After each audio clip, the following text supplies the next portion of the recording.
The question is, how well do you think Maine is prepared to implement the ACA? And I think it's really a two-part answer. I mean, I think the Bureau of Insurance, is well prepared to answer questions, respond to consumer inquiries. We've looked at the rates and forms, and I think from that perspective, we're ready. The real question, though, is how is the interchange for the Maine citizen with the exchange going to work? And it's a federal exchange, and I think the details of that are still being worked out at the moment. I mean, presumably everything will be up and running October when they start enrolling people.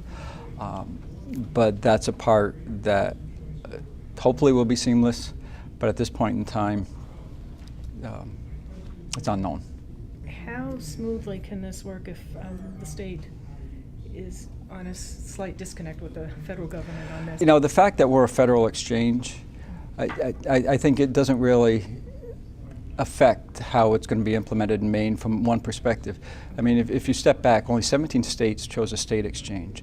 The real issue, in my opinion, is the interface and the complexity of that one-stop shopping. I mean, the IT involved when you think you have to talk to Treasury, you have to talk to the state DHHS, you have to talk to the federal CMS, all these different, the IT is enormously complex. Information technology. Yeah, the information technology is enormously complex, and I think that's really the question, whether you're state or federal. So I don't think it's a question of, had we done a state exchange, we'd be in any different spot. We may have more control over it, but at the end of the day, it's the IT, in my opinion, the IT or information technology issues are either going to make or break this model.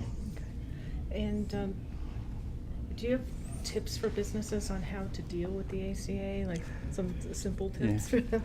Well, one, they should always call us with questions. I mean, we have several people who have been involved with the ACA since 2010, and we know it pretty well, some of us. And we have an 800 number, 800, 300, 5,000. So I think they should utilize us as a resource, and they should talk to their broker.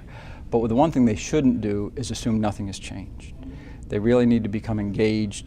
Okay, whether you're a small or large business, it's going to affect them in some way, and they really need to start coming up to speed. Somebody had mentioned switching the date to December 1 of the renewal of the plans. What does that mean?